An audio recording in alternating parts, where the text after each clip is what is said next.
Box থেকে blue sufferer রিংটা বের করে মায়ের বাম হাত নিজের হাতে নেয়। তার অনামিকা আঙ্গুলে আংটি পরিয়ে সে আঙ্গুলে একটি চুমু খায় জোহান। জোহানের দিকে একরাশ হাসি নিয়ে মুখ তুলে দেখে মায়া স্থির দৃষ্টিতে তাকিয়ে আছে তার দিকে। তার চোখে মুখে কোনো হাসি নেই। তাকে দেখে ঘাবড়ে যায় জোহান। তোমাকে এমন দেখাচ্ছে কেন? তুমি হ্যাপি না? তুমি তো চাইতে যেন আমরা বিয়ে করি, সারা জীবন একসাথে থাকি, তাই না? জোহান তার হাত ধরে নেয় শক্ত করে। মায়া শান্ত গলায় প্রশ্ন করে, এতদিন পর, প্রায় 3 মাস ধরে তুমি বলে এসেছ তুমি কমিটমেন্ট দিতে পারবে না, হঠাৎ আজ এমন কেন? এই যে বললাম তোমাকে ছাড়া আমার জীবনটা শূন্য শূন্য লাগে। মায়া মাথা নামালে জোহান তার গালে হাত রেখে মাথা উঁচু করে, তার গালে আঙুল বুলিয়ে প্রশ্ন করে, কি হয়েছে মায়া? অলোকে তুমি কি আমার জন্য চিন্তা করছো? জোহান তার দিকে তাকিয়ে থাকে কিছু সময়, তার গালে হাত রেখে ঘাড়ের পিছনে স্লাইড করে নিয়ে তাকে নিজের কাছে নিয়ে আসে। মায়া অবাক দৃষ্টিতে তাকায় তার দিকে। জোহান বলে, মিস মায়া, আপনি এখন আনঅফিসিয়ালি আমার। কদিনের মধ্যে আপনাকে অফিসিয়ালি আমার মিসেস করে আনবো। এখন সব চিন্তা ভুলে জলদি হ্যাপি হও, কারণ এই মুহূর্ত আমার কাছে অনেক স্পেশাল, হয়তো সবচেয়ে বেশি স্পেশাল। মায়ের বুঝে ওঠার আগেই জোহান তার ঠোঁটে ঠোঁট ডুবিয়ে দেয়। মায়া তাকে ঠেলে সরাতে চাইলে তার ঘাড়ে রাখা হাত কোমরে নিয়ে আটকায়। তাকে আরও কাছে টেনে আনে, তার ঠোঁটে ছোট একটা কামড় দিয়ে তাকে ছাড়ে। মায়া ঠোঁটে আঙুল ডলে তীক্ষ্ণ দৃষ্টিতে তাকায় জোহানের দিকে। জোহান হাসে তার চাহনি দেখে। আপনাকে আমার কাছে সবসময় ঋণী থাকতে হবে ম্যাডাম।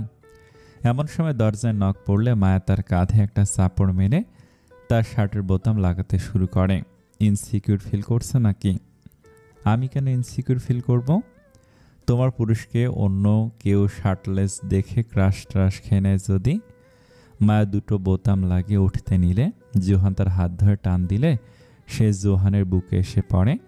সে মায়ের চুল আলতো করে কানের পিছনে গুজে বলে, মায়া, আমি পরশু রিলিজ পাবো।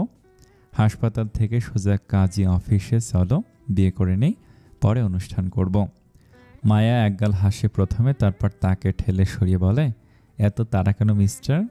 আপনি আমাকে 3 মাস যেভাবে ঘুরিয়েছেন, আপনাকে তো এভাবে ছাড় দেওয়া যাবে না। তাহলে কি শাস্তি দিবেন ম্যাডাম? আপনার সব শাস্তি মাথা পেতে নেব, নিতেই হবে। দরজায় আবার কড়া পড়লে মায়া দ্রুত জোহানের বাকি বোতাম লাগে দরজা খুলে দেখে সভ্য ও ইনারা আসে। সভ্য ভেতরে ঢুকে সোজা জোহানের কাছে যায়, ওপর থেকে নিচ পর্যন্ত তাকে দেখে। যখন শুনেছিলাম তৌফিক তোকে আঘাত করেছে, তখন তো আমি চিন্তায় আত্মহারা হয়ে গিয়েছিলাম। এভিডেন্সের পেনড্রাইভ কারো কাছে দিয়ে আসতেও পারছিলাম না। অবশেষে কপি করা পর্যন্ত প্রতিটি মুহূর্ত আমার যে টেনশনে কেটেছে। আর এদিকে তুই তো পুরো সুস্থ। ভাই, ছুরি বের করার সময় জান বের হয়ে গেছে। কত ব্লিডিং হয়েছে জানিস? দেখে তো মনে হয় না। কি দেখে মনে হয় না? এত বড় ব্যান্ডেজ করেছে শোল্ডার দিয়ে, ডাক্তার ডান হাত নাড়াতেই মানা করেছে। হিনারা তখন ঠোঁট টিপে হাসে, একবার জোহানের দিকে তাকায়, আবার মায়ের দিকে। মায়ের কাছে তার ব্যবহার আজব লাগে। সে জিজ্ঞেস করে, আজ মিসেস বকবকানি এখনো চুপ কিভাবে? তখন ইনারা জোরে হেসে দেয়। সভ্য প্রথমে তার দিকে চোখ ঘুরালেও সেও নিজের হাসি থামাতে পারে না। মায়া জিজ্ঞেস করে, এখানে হাসার কি আছে? তেমন কিছু না, প্রথমবার দরজা নক করে ঢুকিনি। ইনারার কথায় মায়া এবার বিরক্ত হয়।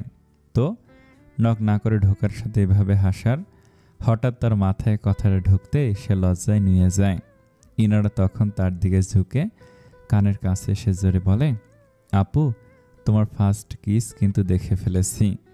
মায়া আর সেখানে থাকতে চাইল না। সে ইনারাকে এতটুকু সময় ধরে যতটুকু চিনেছে, ইনারা তাকে সহজে ছাড়বে না, এই এক কথা সে পেয়েছে। এখন এই কথাটা তার আশেপাশে ঘুরে ঘুরে মাছির মতো ভিন ভিন করেই যাবে। তাই সে ভাবলো এখান থেকে কেটে পড়ার কথা। সে ঘুরে দরজার দিকে যেতে নিলেই জোহানের কথা শুনল। এটা মোটেও ওর ফার্স্ট কিস ছিল না। কথাটা শুনে মায়া ঘুরে অবিশ্বাস্য দৃষ্টিতে তাকালো জোহানের দিকে। তার মুখ আপনা আপনি হা হয়ে গেল। মানুষ এতটা নির্লজ্জ হতে পারে? ভাগ্যিস সে মুহূর্তে অভ্র আর সুরভির আগমন ঘটল, না হলে এরপর লজ্জায় আর সে আসতেই পারত না সভ্য ও ইনারার সামনে। সুরভি রুমে ঢুকে ইনারাকে দেখে জড়িয়ে ধরল, তাকে ছেড়ে বলল, তুই এই অবস্থায় এখানে এসেছিস কেন? বাইরে যে গ্যাঞ্জাম চলছে, তোর এখানে আসা মোটেও ঠিক হয়নি। জোহান জিজ্ঞেস করে, কিসের গ্যাঞ্জাম? জনগণ আন্দোলনে নেমেছে, প্রধানমন্ত্রীকে নিজের পদ ছাড়তে হবে, আর তৌফিককে লাইভ টিভিতে ফাঁসি দিতে হবে। প্রধানমন্ত্রী দেশে আসার জন্য রওনা দিয়েছিলেন।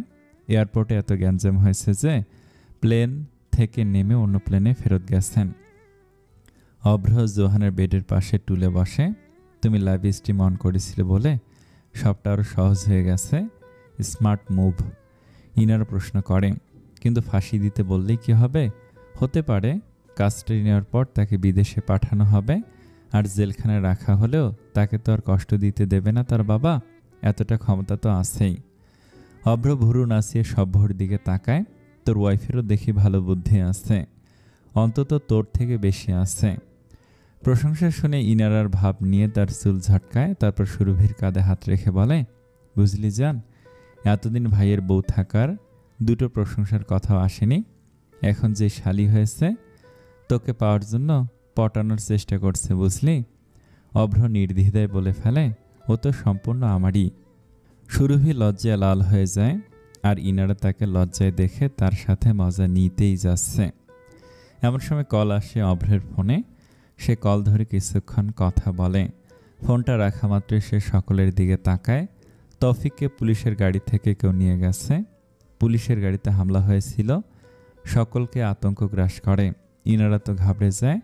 আমি বলেছিলাম আপনাদের আইনের হাতে ওকে তুলে দিলে কিছুই হবে না, নিশ্চিত ওর বাবার লোকেরাই তাকে নিয়ে পালিয়েছে, কোনো সেফ জায়গায় রাখবে এখন। জোহান বলে, তাহলে ওকে শাস্তি দেবার আমাদের পরিকল্পনা সব ভেস্তে গেছে। মেবি ও এখন সেফ জায়গায় আছে বলে অভ্র মায়ের দিকে তাকায়। মায়াও তার কথায় হাসে, পারফেক্টলি সেফ জায়গায় আছে। সবাই অবাক হয়ে তাদের দিকে তাকায়। ইনারা কুরকুর করে এসে দাঁড়ায় সভ্যর পাশে।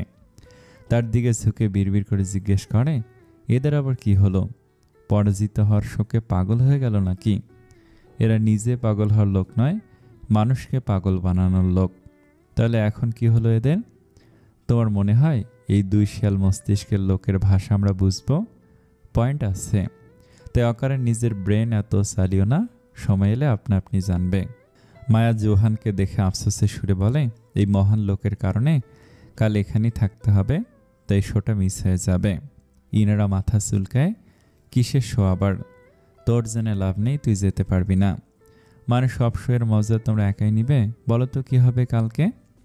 একটি অ্যাক্সিডেন্ট হওয়া গাড়ি পাওয়া যায় লেকের পাড়ে, জ্বলন্ত, তাও 3টি লাশ সহ।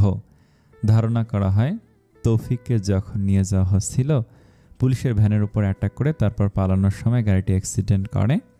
অ্যাক্সিডেন্টের ক্ষেত্রে আগুন লাগে। এখন সব নিউজ চ্যানেলের হেডলাইন। অন্ধকার রুমের মাঝখানে হলুদ বাতি জ্বলছে, বাতির ঠিক নিচে একটি লোককে রাখা। তার হাত বাঁধা রশি দিয়ে, লোকটির বাদামি পাঞ্জাবিতে ময়লার দাগ ভর্তি, চোখে মুখে রক্ত, হাতে সম্পূর্ণ আঘাতের চিহ্ন। লোকটি মিটমিট করে নিজের চোখ খুলে অন্ধকার রুমে নিজেকে দেখে ছটফট করতে থাকে, কিন্তু রুমাল থাকার কারণে চিৎকার করতে পারে না।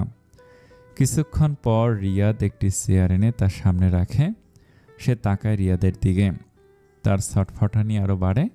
সে চেয়ারে এসে বসে অভ্র, একদম তার মুখোমুখি, পায়ের ওপর পা তুলে বাঁকা হেসে বলে, তো মিস্টার তৌফিক, কেমন লাগছে আপনার? তৌফিকের আরও ছটফটানি ওঠে, হাত পা এত জোরে টান দিতে থাকে যেন রশি ছিঁড়ে যাবে। অভ্র তা দেখে হেসে দেয়, নিশ্চয় আপনি এটাই ভাবছেন আপনি এখানে কিভাবে, তাই না?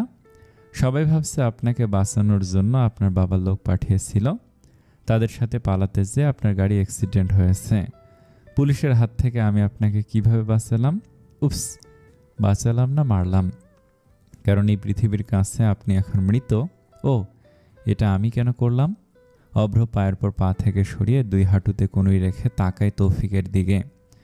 কারণ আপনি এত জলদি মরা ডিজার্ভই করেন না, আর আপনার শাস্তি তো বাকি আছে। এই শাস্তি এত সহজে মরলে শেষ হবে না। কথাটা শুনে তৌফিক আরও লাফাতে শুরু করে। অভ্র রিয়াদের দিকে তাকিয়ে বলে, সেদিন আমি আমার বুকে ঠান্ডা করেছি, আজ তুই কর, এই জঙ্গলি ষাঁড়কে কাবু কর, যেন নড়তে না পারে। রিয়াদ একটা হাতুড়ি নিয়ে আসে, সাথে কয়টা বড় বড় তার কাটা। তা দেখে তৌফিক চোখ বড় বড় করে ডানে বামে দ্রুত মাথা নামায়। রিয়াদ একটা তার কাটা তৌফিকের হাতের ওপর রেখে হাতুড়ি দিয়ে মারতেই তৌফিক ছাদের দিকে মুখ করে নেয়। তার চোখগুলো বড় বড় হয়ে যায়, যেন এখনই কোটর থেকে বেরিয়ে আসবে। সে গলা ফাটিয়ে চিৎকার করতে চায়, কিন্তু রুমাল তার মুখে এভাবে ভরা হয়েছে যেন এক বিন্দু শব্দ মুখ দিয়ে বের না হয়। রিয়াদ তার দুই হাতে 4টা ও পায়ে 4টা তার কাটা মারল। তারপর অভ্রকে জিজ্ঞেস করে, ভাই এখন কি করব? কি করব? এখন তো আমাদের কিছুই করার নেই, আমাদের বুক তো ঠান্ডা হয়েছে। এখন যাদের বুক এই জীবনে কখনো ঠান্ডা হতে পারবে না, তাদের ডাক দে। তৌফিক দেখে দরজা দিয়ে মেঘলা সহ কতগুলো মেয়ে আসছে। তাদের হাতে ধোঁয়া ওঠা পানির বোতল, ছুরি, লাঠি, কয়লা, তা সব যা তৌফিক তাদের যন্ত্রণা দেবার জন্য ব্যবহার করত। সে প্রথম তৌফিকের চোখে ভয় দেখতে পারে অভ্র হেসে বলে, আপাতত ওদের থেকে আপ্যায়ন গ্রহণ করেন তৌফিক সাহেব, জলদি আপনার পাচার করা মেয়েদের দেশে ফেরানোর ব্যবস্থা করছি, তখন তাদেরও আপ্যায়ন করা লাগবে। বলে সে উঠে গেল। যাবার সময় মেয়েগুলোর দিকে তাকালো, আপ্যায়ন করতে যেন অসুবিধা না হয়। একটি অষ্টাদশী মেয়ে উত্তর দেয়, উনি যেভাবে আমাদের আপ্যায়ন করেছেন সেভাবেই করব। বলে মেয়েটি যেই তার হাতে রাখা পাতিলের জ্বলন্ত লাল কয়লা তার পায়ে ঠেলে দেয়। আরেকটি মেয়ে ছুরি দিয়ে তার হাতে একের পর এক কোপ দিতে থাকে, যতক্ষণ না পর্যন্ত তার মাংস না বের হয়ে আসে। সবাই একে একে তাদের সাথে করা জুলুমের এক ভাগ তৌফিককে দিতে ব্যস্ত। মেঘলা দাঁড়িয়ে আছে পিছনে, সে তখনও কাঁপছিল। এই লোকটি তার আতঙ্ক, এত বছর তার দেয়া আঘাতের ভয় কেবল তার অন্তরে না, দেহের শিরায় শিরায় বাস করে। এত বছরের ট্রমা ভুলে যাওয়াটা তার জন্য সহজ নয়। অভ্র তাকে এভাবে স্থির থাকতে দেখে তার কাছে যায়, তার কোনোয় হাত রাখতেই চমকে তাকায় মেঘলা। অভ্রকে দেখে স্বস্তির নিঃশ্বাস ফেলে। অভ্র তাকে চোখের ইশারায় সান্ত্বনা দেয়, বলে, এই লোক তার জীবন নরক করেছে, তোর বাচ্চা তোর ভালোবাসাকে খুন করেছে, তাকে তুই এত সহজে ছেড়ে দিবি কেবলমাত্র ভয়ের জন্য? গঙ্গনের মেঘলা তো এতটাও দুর্বল না। মেঘলা শূন্য দৃষ্টিতে তাকিয়ে থাকে অভ্রর দিকে, তার চোখে পানি চলে আসে। সে কিছু সময় নেয়, নিজের চোখের পানি মুছে দ্রুত এগোয়। তৌফিকের সামনে দাঁড়ায়, একটি মেয়ের কাছ থেকে লাঠি নিয়ে একের পর এক মারতে থাকে।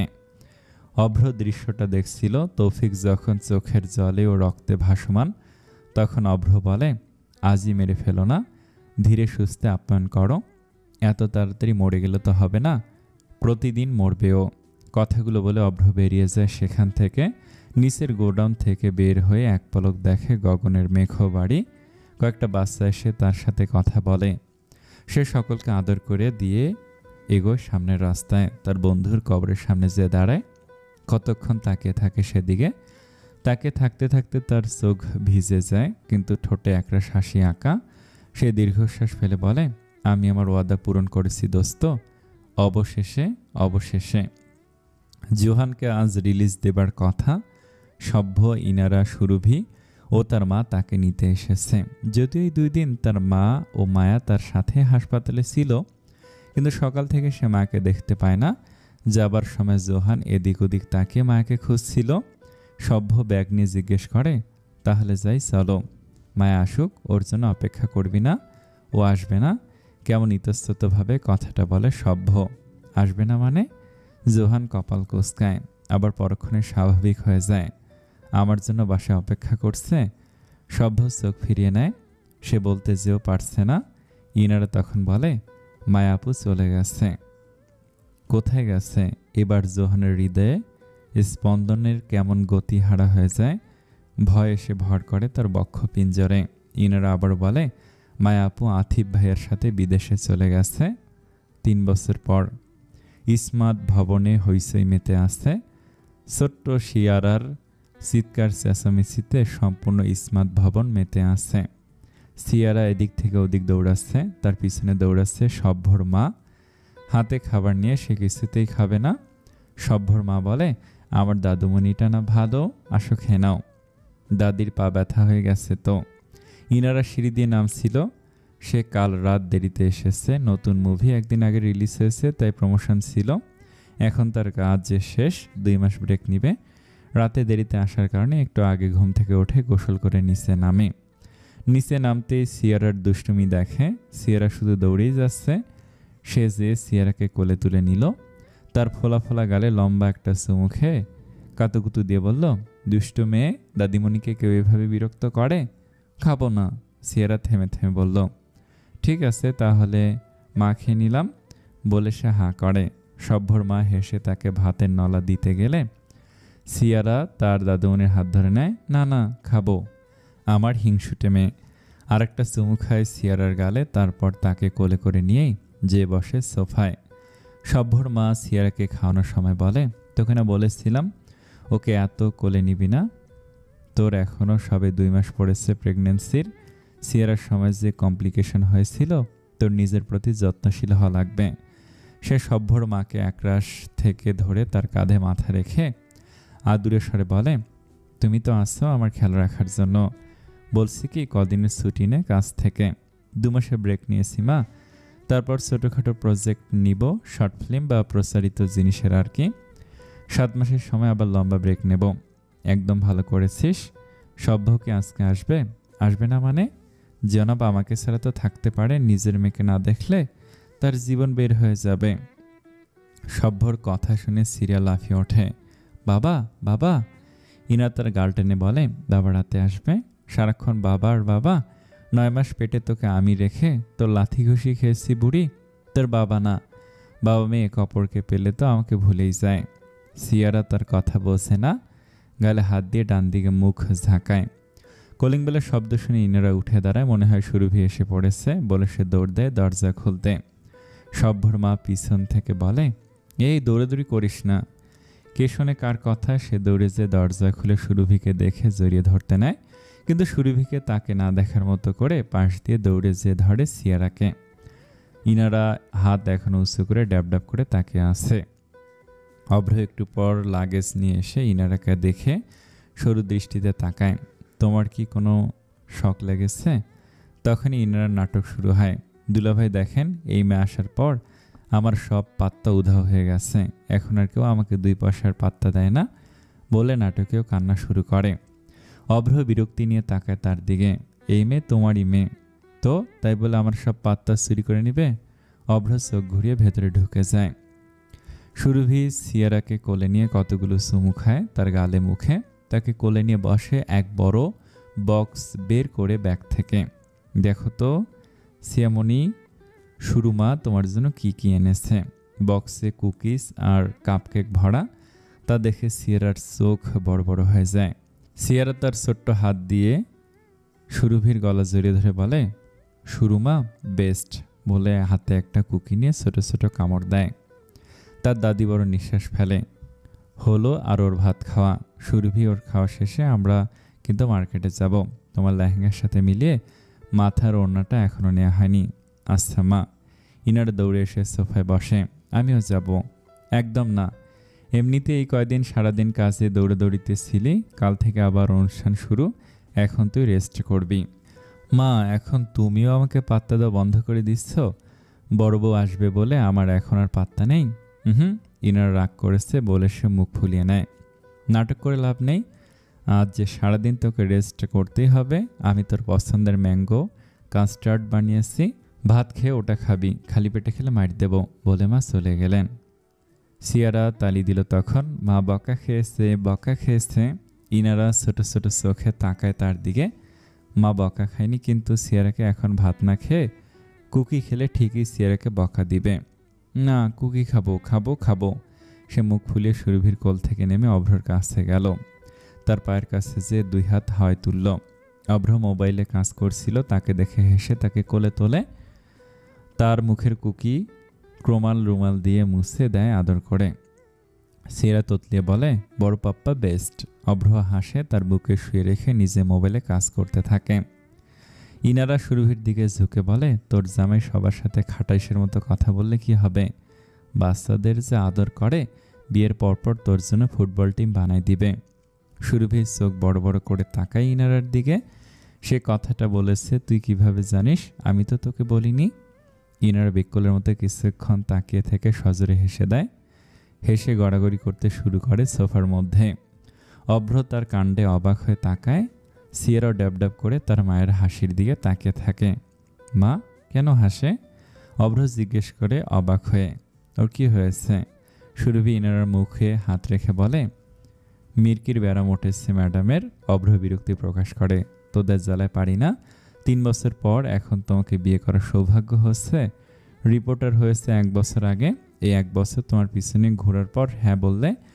এখন 2 দিন পর বিয়ে, আর জোহান এই মুহূর্তে বিদেশে গেছে। সভ্য অফিসের কাজে ব্যস্ত, মায়ের সাথে যোগাযোগ করতে পারছি না 4 দিন হলো। তোমাদের শপিং হয়নি, এই ঘর দেখে কেউ বলবেই না বিয়ে বাড়ি। এখন আবার ইনারা, থাকো তোমরা। অভ্র সিয়ারাকে কোলে তুলে নিয়ে অন্যদিকে চলে গেল। তার এমন রাগ দেখে ইনারা বলে, আমি কি করলাম ভাই? সুরভি হাত নাড়ি বলল, আরে গত 1 সপ্তাহ ধরে ভালো করে ঘুমায় না, তাই মাথা গরম। শিক্ষামন্ত্রী হয়েছে কিনা তো অনেক কাজ থাকে, এর মধ্যে কি একটা প্রজেক্ট ছিল। সভ্য ভাইয়া পঞ্চশুরের গ্রুপ অ্যাক্টিভিটিতে ব্যস্ত থাকার কারণে সেটা ওনার সামলাতে হয়েছে। লাস্ট 1 সপ্তাহে সব কাজ গোছাচ্ছিল। বিয়ের পর নাকি 1 সপ্তাহ ছুটি। বলতে যেয়ে থেমে গেল। ভয়ে ভয়ে তাকালো ইনারের দিকে। ভুল মানুষের সামনে ভুল কথা বলে ফেললো সে। আমতা আমতা করে বলল, মা ডেকেছিল। ইনারা একগাল হেসে তার হাত ধরে বলে, বিয়ের পর 1 সপ্তাহ ছুটি, হানিমুনে যাবা তোমরা যান। আমার ভাসুরা তো রোমান্টিক হবে, দেখে তো বোঝাই যাচ্ছে না। যা নির্লজ্জ মেয়ে। বাসরাতে আমার লজ্জা পেলে আমার আর খালামণি উপস চাষি হওয়া লাগবে না। সাথে তোর কথা বলা আর মাথায় হাতুড়ি মারা এক কথা। বলে সুরভি উঠে গেল। ইনারার কোনো কাজ না থাকায় সে ফোন বের করলো। ফেসবুকে স্ক্রল করছিল, তখন একটা নিউজ দেখতে পেল। সুপারস্টার জোহান এখন দেশে নিজের নাম ছড়িয়ে বিদেশেও নিজের গানের সুর ছড়াতে ওয়ান্ডার রেকর্ডের সাথে নতুন কন্টেন্ট নিয়ে আলোচনা করতে গেছে নিউ ইয়র্কে। আমেরিকা নিউ ইয়র্কের একটি রেস্টুরেন্টে বসে আছে জোহান। সে বারবার নিজের ঘড়ির দিকে তাকাচ্ছে। এখান থেকে তার আবার দেশে ফেরার কথা। 4 ঘন্টায় তার প্লেন আছে। সে বিরক্তি নিয়ে হাজির। সামনে বসা এজেন্টকে বলে, আর কতক্ষণ? আমার ফ্লাইট আছে আবার। আপনাদের বসের কি টাইম ম্যানেজমেন্টের সেন্স নেই? স্যার একটু অপেক্ষা করুন, ম্যামের সাথে আপনার দেখা করার কথা 8টায়, এখনও 3 মিনিট বাকি। আমাদের ম্যাম কখনো লেট করে না, ম্যাম সব কিছুতেই পারফেক্ট। কথাটা শুনে জোহান বিরক্ত হলো, কারণ এমন এক মানুষ তার চেনা আছে অথবা ছিল। সে আবার মোবাইলের দিকে তাকালো। স্বামীর সাথে কথা বলেছে তাদের গ্রুপ অ্যাক্টিভিটি নিয়ে। 2 বছর হলো তারা আবার পঞ্চশুরের হিসেবে গান শুরু করেছে। বছরে একবার তারা পঞ্চশীর হিসাবে কামব্যাক করে, আর বাকি মাস নিজেদের কাজ করে থাকে। ম্যাম এসে পড়েছে। তার পাশে বসা ছেলেটা বলল। তার কথা শুনে জোহান সামনে তাকায়, দেখে ব্লু প্যান্ট আর স্কাই ব্লু শার্ট পরা একটি মেয়ে তাদের দিকে আসছে। তার চুলগুলো কোমর ছড়িয়েছে। তাকে দেখে জোহান যেন নিঃশ্বাস ফেলতে ভুলে গেল। তার হৃদস্পন্দন বাড়ল অস্বাভাবিকভাবে। নিজের অজান্তেই সে দাঁড়িয়ে পড়ে। তার মুখ দিয়ে অস্ফুট স্বরে একটি শব্দ বেরিয়ে আসে, মায়া। ছেলেটার কণ্ঠে তার ধ্যান ভাঙে। স্যার, উনি আমাদের ম্যানেজমেন্ট ডিপার্টমেন্টের হেড, মায়া চৌধুরী। মায়া তার চোখের চশমাটা তুলে মাথায় রাখল। হাত বাড়ালো জোহানের দিকে। হ্যালো মিস্টার জোহান, আপনার নাম অনেক শুনেছি, দেখেছি। হোপ সো আপনি আমাদের কোম্পানিতে জয়েন করবেন। আপনার স্টারডম আমরা আরও ছড়াতে পারবো। জোহান কপাল কুঁচকায় তার কথায়। তার ভীষণ বিরক্ত লাগলো। মায়া এমনভাবে কথা বলছে যেন এই প্রথমবার তাকে দেখছে, তাকে চেনেই না। জোহান উত্তরে কিছুই বলল না। মায়ের সাথে হাত মিলাতেই তার বুক পিঞ্জরের অনুভূতিরা ছটফট করতে শুরু করলো। সে বসে কঠিন দৃষ্টিতে তাকিয়ে রইল মায়ের দিকে, কিন্তু মায়া তার দিকে একবারও তাকালো না। তার সাথে আসা ছেলেটি তাদের কন্ট্যাক্টের সব বুঝালো, কিন্তু জোহানের দিকে ধ্যানই নেই। তার ধ্যান এখন সম্পূর্ণ মায়ের ওপর। তার উপর রাগ, অভিমান, দুঃখ সব ভাসছে। সে হঠাৎ 3 বছর আগে যে গেল, আজ তার দেখা পাচ্ছে জোহান। না কোনো কথা, না কোনো খোঁজ, যেন একেবারে উধাও হয়ে গিয়েছিল সে। আরও বেশি রাগ উঠছে মায়ের ব্যবহারে। মায়া যেন তাকে চিনেই না, সে অপরিচিত কোনো লোক। কথার মাঝে মায়া তাদের বলে গেল ওয়াশরুমে। ওয়াশরুম থেকে বের হতে হঠাৎ হাতে টান অনুভব করে সে। অনুভব করে কেউ একজন তার হাত ধরে টান দিয়েছে। সে মাথা ঘুরিয়ে দেখে জোহান। জোহানকে দেখে সে কিছু বলে না, অন্য কেউ হলে এতক্ষণে মাথা ফাটিয়ে দিত। জোহান তার হাত ধরে নিয়েছে, এক দেয়ালের সাথে চেপে ধরে। মায়া বিরক্তি সুরে বলে, এটা কোন ধরনের বেয়াদবি? বেয়াদবি? আমি বেয়াদবি করছি? তাহলে তুমি কি করলে? 3 বছর আগে হঠাৎ গায়েব হয়ে গেলে, তারপর আজ দেখা দিচ্ছ আর এমন ব্যবহার করছো যেন আমাকে চেনোই না। মায়া অন্যদিকে মুখ ঘুরিয়ে নেয়। জোহান আবার জিজ্ঞেস করে, ও হ্যাঁ, আশরাফ বলেছিল আতিফ নাকি নিউ ইয়র্কে শিফট হয়েছে, এখন অনেক বড় ডাক্তার। আতিফের সাথে এখানে এসেছো তুমি, তাই না? ওর তো 30 বছর হয়ে গেছে, তোমারও হবে। তাহলে তোমার সো কল্ড ওয়াদা পূরণ করেছো। আমি এখন এঙ্গেজড। কথাটা শুনে যেন জোহানের উপর বজ্র পড়ে, যেন খানিকের জন্য স্তব্ধ হয়ে যায়। তার চোখে পানি এসে পড়ে। সে ঠোঁট কামড়ে কিছুক্ষণ তাকিয়ে থাকে মায়ার দিকে। রাগে, দুঃখে, অভিমান। তার চিৎকার করতে মন চাইছে, তবু সে চুপ। সে মায়ের থুতনিতে হাত রেখে নিজের দিকে ঘোরায়। আমার কথা তোমার একবারও মনে পড়েনি মায়া? এত বছরে একবারও না? আমি তো এক মুহূর্তের জন্য তোমায় ভুলতে পারলাম না। কেন? তুমি তো বলতে সময়ের সাথে সাথে অনুভূতি হারিয়ে যায়। তাহলে তোমার হারায়নি এখনো? জোহানের গলা ধরে আসছিল। তার খুব করে ইচ্ছে হলো মায়ার কেশগুলো ছুঁয়ে দিতে, ইচ্ছাটায় গুরুত্ব দিল না। তার গলা ধরে এলো, তোমার জন্য হারায়নি, হয়তো কখনো হারাবেও না, কিন্তু তুমি হারিয়ে গেলে বলে দূরে সরে সে ভারী কণ্ঠে বলে, কংগ্রেটস এঙ্গেজমেন্টের জন্য। থ্যাংক ইউ, মায়া দৃঢ় স্বরে বলে। জোহান কেমন বৃতৃষ্ণা নিয়ে তাকায় তার দিকে, তারপর মুখ ফিরিয়ে নেয়। আর মিটিংয়ে যায় না, তার ইচ্ছে নেই আর। সে সোজা বেরিয়ে যায় রেস্টুরেন্ট থেকে। যাবার সময় আতিফের সাথেও তার দেখা হয়। তাহলে মায়ের আতিফের সাথে আজ প্ল্যান ছিল। জোহানের এই সময় নিজের উপরই রাগ হয়। প্রেমে পড়াটাই তার দোষ ছিল। সে জানত সুখ তার কপালে নেই, তাহলে কেন সে আবারও সুখের আশায় ছিল? মায়া নামের সুখ পাখিটা যে অন্য কারো কপালে ছিল ভাবতেই তার ভীষণ ব্যথা উঠল। এবার সে সত্যি চাইতো সে যেন এই ভালোবাসাটাকে জলদি ভুলে যাক, কিন্তু এবার যত ভুলতে চাইল আরও মনে পড়ল তার মায়াকে। মায়ার নয়ন জোড়া তার চোখের সামনে ভেসে উঠতেই সে দাঁড়িয়ে পড়ল। সে সোজাভাবে দাঁড়াতেও পারছিল না। পাশে দেয়ালের সাহায্যে দাঁড়ালো, তারপর কষ্টে এক ঘুষি দিল সে দেয়ালে। হঠাৎ কান্নায় ভেঙে পড়ল। সেখানে বসে পড়ে সে। আতিফ রেস্টুরেন্টে ঢুকে দেখে মায়ের টেবিলে বসে আছে, সাথে সজীব, মায়ের অ্যাসিস্ট্যান্ট। আতিফ যে সরাসরি জিজ্ঞেস করে, মায়া জোহানের সাথে তোমার কি কথা হয়েছে? দেখলাম বেরিয়ে যাচ্ছে, আমি ডাকলাম, উত্তর দিল না। সজীব তখনই দাঁড়ায়। মিস্টার জোহান চলে গেলে মিটিংয়ের মাঝখানেই? ভেরি আনপ্রফেশনাল, আমি এখনই দেখে আসছি ম্যাম। মায়া মাথা নাড়ায়। সজীব গেলে আতিফ তার সামনের টেবিলে বসে। ছেলেটাকে আর কত কষ্ট দিবে? মায়া আসলেই তোমার মনে মায়া দয়া নেই। তোমার বেশি দরদ উতলে পড়ছে ওর জন্য, নিজের জন্য কষ্ট পাচ্ছে। ওরই বেশি ভবিষ্যৎবাণীর শখ ছিল। ভবিষ্যতে যদি অনুভূতি না থাকে তাই দূরে গিয়ে ওকে বোঝালাম, ভালোবাসলে অনুভূতিরা সবসময় মনের কাছে বন্দি থাকে। তুমি এটা অকারণে করছো, কারণ জোহান 3 মাস তোমাকে কষ্ট দিয়েছে, তার শাস্তি দিয়েছ। আমি তো অস্বীকার করছি নাকি? আমি তো আগেই বলেছি আমি যাদের ভালোবাসি তাদের দেওয়া কষ্ট সুদসহ ফিরিয়ে দেই, আর ওকে তো আমি সবচেয়ে বেশি ভালোবাসি, তাই ওকে সহ নিজেকেও কষ্ট দিয়েছি। তোমার কি মনে হয় মাঝে মধ্যে তোমার চোখ যে লালবর্ণ হয়ে থাকে, তুমি যে সারা রাত কান্না করো তা আমি বুঝি না? তুমি ইন্টারন্যাশনালি এন্টারটেনমেন্টের অফার পাচ্ছ 4 বছর ধরে। তুমি 3 বছর আগে কেবল জোহানের জন্য এত বড় অফার মানা করে এসেছিলে। তারপর সেদিন রাত 3টায় তোমাকে কল করে বললে তুমি অফার অ্যাকসেপ্ট করেছ, আমি যেন তোমার সাথে তোমারও ফ্লাইট বুক করি। তুমি এখানে 3 বছরের জন্য কন্ট্রাক্টে সাইন করেছ। কেবল 3 বছরের জন্য কেন কন্ট্রাক্ট সাইন করেছ আমি জানি না ভাবছ? কাল তুমি একেবারে আবারও দেশে শিফট হয়ে যাবে, তাহলে অকারণে আজ ছেলেটাকে কষ্ট দেবার কি দরকার ছিল? আমি তো শুধু বলেছি আমি এঙ্গেজড। ওই গর্ধব নিজেই নিজের মস্তিষ্কে বাকি সব কল্পনা করে নিলে আমার কি দোষ?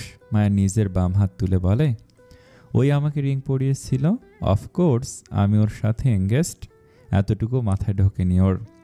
আতিফ হাসে, তুমি একটা জিনিস বটে। তো সিইও ম্যাডাম কেবল আপনাকে এই কোম্পানিতে রাখার জন্য যে দেশে নতুন ব্রাঞ্চ খোলা হবে তার কি খবর? মোটেও আমার জন্য না, এটার প্ল্যানিং কয়েক বছর ধরেই চলছে, কেবল আমি রেজিগনেশন দেওয়ার সময় ফাইনালাইজড হয়েছে। বাট তুমি এখন সিইও হবে, তো পার্টি তো লাগবে। পার্টি তো আমারও লাগবে, তোমার আর ক্যাথরিনের বিয়েতে যে থাকবো না। আতিফ হাসে, তোমার আর জোহানের বিয়েতে ওকে নিয়ে থাকার চেষ্টা করব, যদি সে এত সময় দেয়। তো কাল রাতে যাচ্ছে অবশেষে দেশে। মা দীর্ঘশ্বাস ফেলে, অবশেষে যাচ্ছি আমার প্রিয় মানুষগুলোর কাছে। মায়া নিজের দেশে পা রাখে আজ 3 বছর পর। এয়ারপোর্টের বাইরে আসতে মাকে এসে জাপটে ধরে তন্নি। তন্নিও আশরাফ তাকে রিসিভ করতে এসেছিল। তাদের সাথে সে প্রথমে বাসায় যায় না, সোজা যায় মেঘে বাড়ির সামনে। তবে গাড়ি থেকে নামে না, জানালা খুলে দেখে ভেতরের দৃশ্য। মেঘলা উঠানে বসে বই পড়ে শোনাচ্ছে তার আশেপাশে বাচ্চাদের। পাশে কিছু বাচ্চারা ফুটবল খেলছে, তো কিছু মেয়েরা কুতকুত খেলছে। বাড়ির সিঁড়িতে বৃদ্ধ মহিলারা বসে গল্প করছে। রিয়াদ একটাতে কতগুলো চায়ের কাপ নিয়ে এসেছে। সে বৃদ্ধ মহিলাদের তা দিয়ে মেঘলার কাছে আসলো। মেঘলা একগাল হেসে তার থেকে কাপটি নিল। দৃশ্যটি দেখে বড় এক নিঃশ্বাস ফেলে হাসলো মায়া। তার পাশে বসা তন্নি বলল, যে কথা বলবি না? হুম, এতটুকু দেখে শান্তি লাগছে। যেদিন ওর আঘাতগুলো প্রথম দেখেছিলাম সেদিন থেকে তৌফিকে শাস্তি দেওয়া পর্যন্ত ঘুমাতে পারিনি। শাস্তি? এত সহজ মৃত্যু তো ওই জানোয়ার ডিজার্ভই করে না। থাক, বাদ দে, বাসায় চল। সন্ধ্যায় আবার সুরভি ও অভ্রের হলুদের জন্য রওনা দিতে হবে। এটা বলছে জোহানকে দেখার জন্য হৃদয় বেকুল হয়ে আছে আপনার। কথাটা মায়া মৃদু হাসে। জানালার ওপারে আবার মেঘলাকে দেখে। তৌফিকের আসল মৃত্যুর ব্যাপারে তারা কয়জন বাদে কেউ জানে না। এখানে আনার 1 মাস পর্যন্ত তৌফিক বেঁচে ছিল। প্রতিদিন সে যেমন মেয়েদের যন্ত্রণা দিত, তাকে মেয়েরা একই যন্ত্রণা দিয়েছিল, কিন্তু তার এত সহ্য ক্ষমতা ছিল না। 1 মাস পর এই যন্ত্রণাময় জীবন সহ্য করতে না পেরে দেয়ালে মাথা মেরে মেরে নিজেকেই শেষ করলো তৌফিক। আত্মহত্যা করে পরকালেও পাপের ঝুলিটা আরও বাড়িয়ে চলে গেল। বৃষ্টি বাড়ি নামক রিসোর্টে বিয়ে হবার কথা অভ্র আর সুরভির। অভ্র নিজে এই রিসোর্টটি বুক করেছে। ঢাকার বাইরের দিকে। রিসোর্টটার আশেপাশে খোলামেলা, চারদিকে গাছগাছালি, পুকুর। রিসোর্টের ছোট ছোট ঘর ছড়িয়ে ছিটিয়ে আছে। মাঝখানে বড় একটি স্থান খালি আছে, যেখানে তাদের অনুষ্ঠান হবে। কেবল কাছের কয়েকজন নিয়েই তাদের বিয়ে সম্পন্ন করবে। আগামী শুক্রবার বড় কোনো অনুষ্ঠান হবে। জায়গাটা দেখে সবার অনেক পছন্দ হলো। সকলে প্রশংসায় পঞ্চমুখ। সবে আসার সময় দেখে আজকের হলুদের জন্য স্টেজ বানানো হচ্ছে। সভ্য সেখানে মানুষের কাজের নির্দেশনা দিচ্ছে। হাতে কফির মগ। ইনারা তাকে দেখে ধীর ধীর পায়ে তার কাছে যায়। তার পিছনে যে দুষ্ট হাসি দেয়।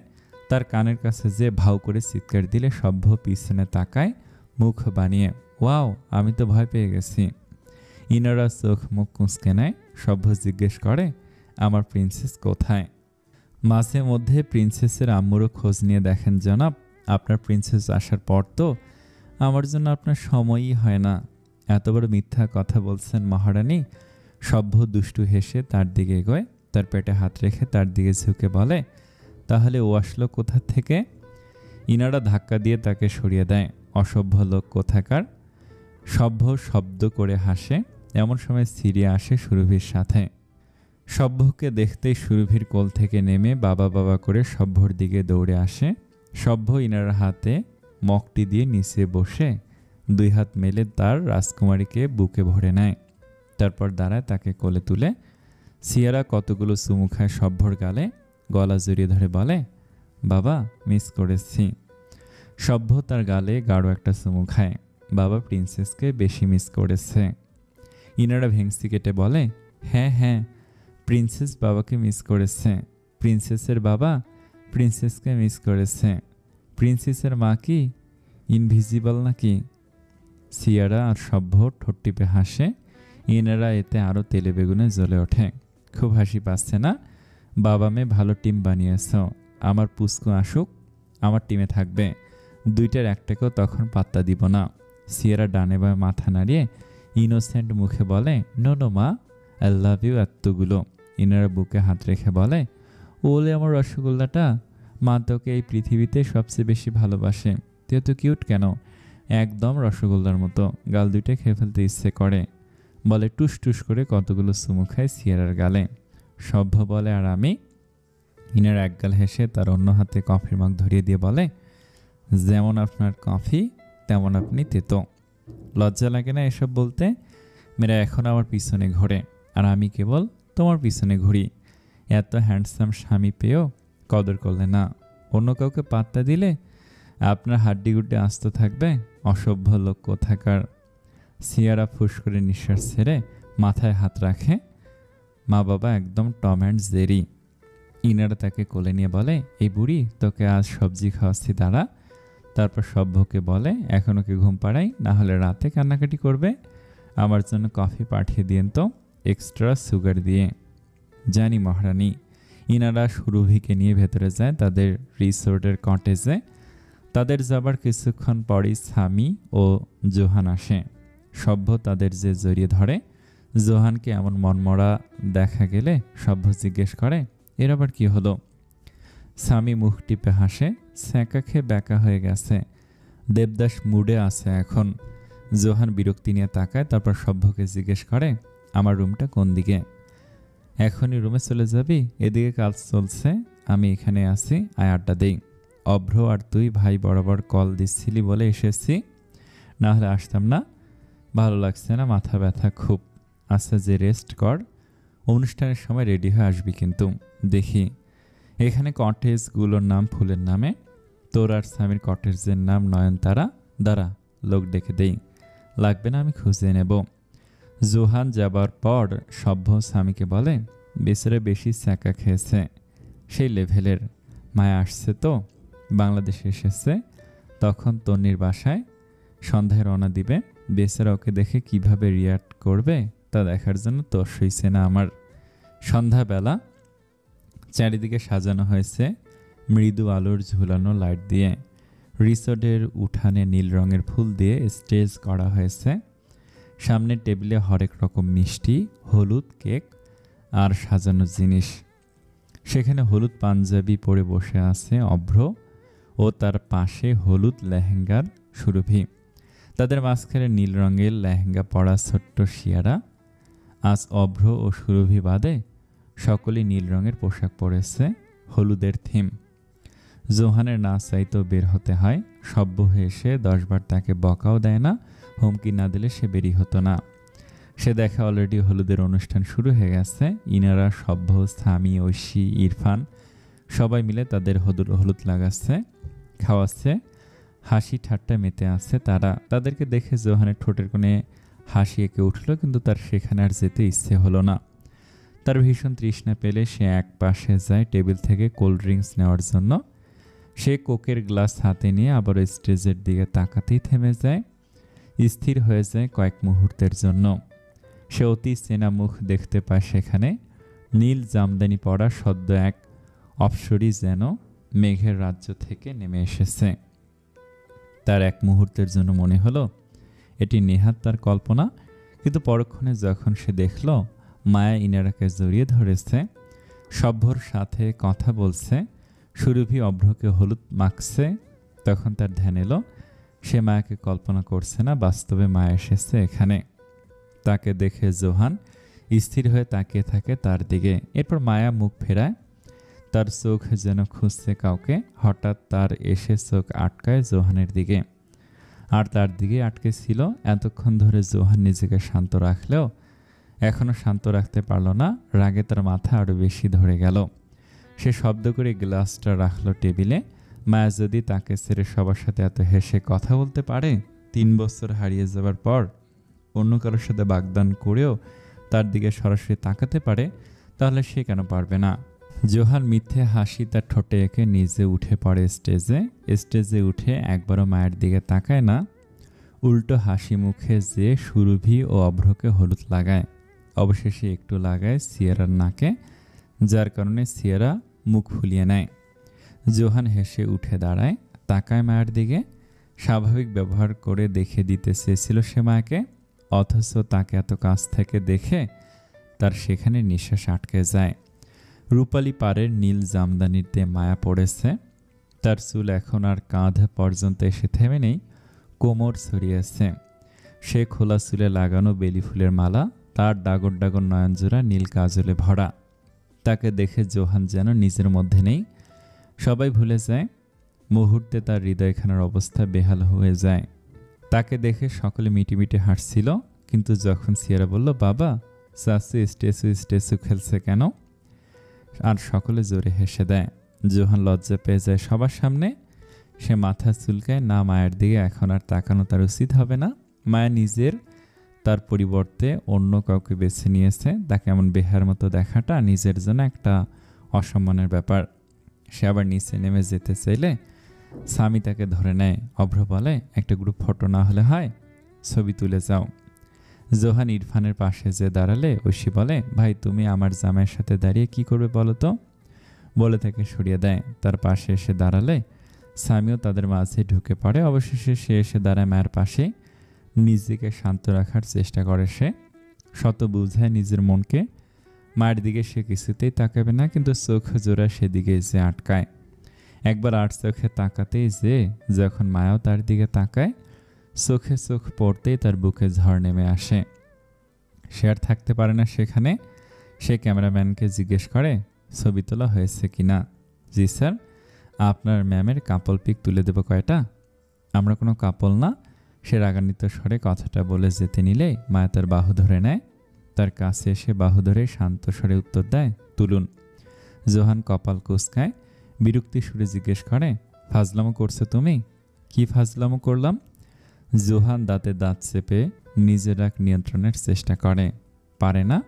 সে মায়ের হাতটা ধরে টেনে স্টেজ থেকে নামায়। স্বামী তখন উচ্চস্বরে বলে, অব্র ভাই দেখেন, আপনার আগে আরেকজনের বিয়ে হয়ে যায় নাকি। জোহান মায়ের হাত টেনে গান বাজনা থেকে দূরে থেকে নীরব জায়গায় আনলো। পুকুর পাড়ের এদিকটায় আপাতত কেউ নেই। এসে সে ক্ষোভে তাকালো মায়ের দিকে। প্রথমে প্রশ্ন করলো, কেন এসেছো তুমি এখানে? অভ্র সুরভির বিয়ে, ইনারা আমার বন্ধু বান্ধব, সবার কথা মনে পড়ছিল, আসবো না? এত বছর পর তোমার সবার কথা মনে পড়েছে? 3 বছর আগে যখন সবাইকে রেখে গিয়েছিলে তখন মনে পড়েনি? ক্ষোভে কথাটা বলে সাথে সাথে তার মাথায় আসে, ওয়েট, তোমার সাথে সবার যোগাযোগ ছিল? হ্যাঁ, নির্বিকার উত্তর মায়ার। উত্তরটা শুনে জোহানের বুকে তীরের মতো লাগে। সে এক পা পিছিয়ে যায় আপনা আপনি। অবিশ্বাস্য সুরে জিজ্ঞেস করে, তোমার সবার সাথে যোগাযোগ ছিল? সবার সাথে কথা বলেছ?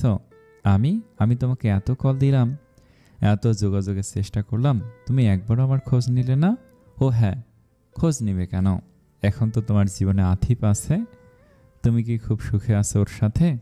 ও তোমাকে কি আমার থেকেও বেশি ভালোবাসে মায়া? মায়া উত্তর দেয় না, এক দৃষ্টিতে তাকিয়ে থাকে জোহানকে।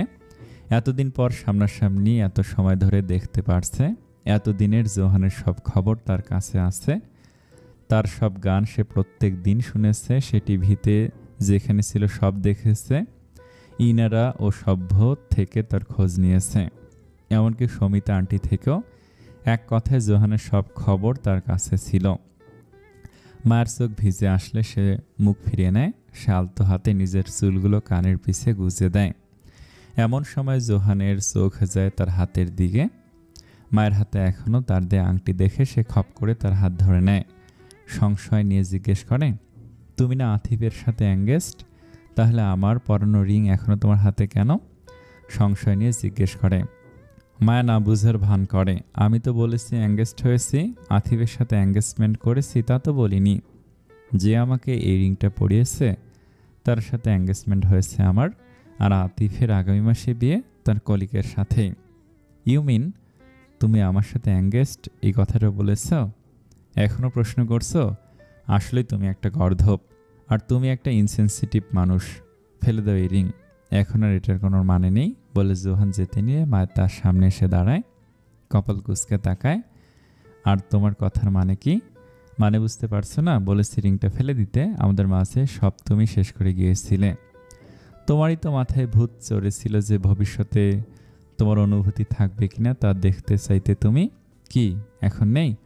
জোহান অন্যদিকে মুখ ফিরিয়ে নেয়, সোয়াল শক্ত করে। মা এবার রেগে মেগে আগুন হয়ে যায়।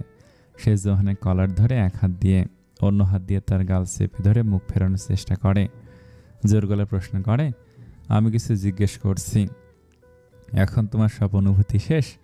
তাহলে এভাবে প্রেম নয়নে তাকাও কেন আমার দিকে, যেন আমায় দেখে সারা পৃথিবী ভুলে গেলে? জোহান তার হাত ঝাটকা মেরে সরিয়ে দেয়। যাও তো, বিরক্ত করো না, আমার সামনেও আসবে না। কেন? আমি যখন বলেছিলাম তুমি আমাকে সে 3 মাস যে কষ্ট দিয়েছ তার শাস্তি তোমাকে পেতে হবে, তুমি তো বলেছিলে শাস্তি মাথা পেতে নিবে। জোহান অবাক দৃষ্টিতে তাকায় মায়ের দিকে। শাস্তি? এই 3 বছর আমাকে শাস্তি দিয়েছ? প্রতিটি মুহূর্তে আমার মনে হতো আমার দম বন্ধ হয়ে আসবে তোমাকে ছাড়া।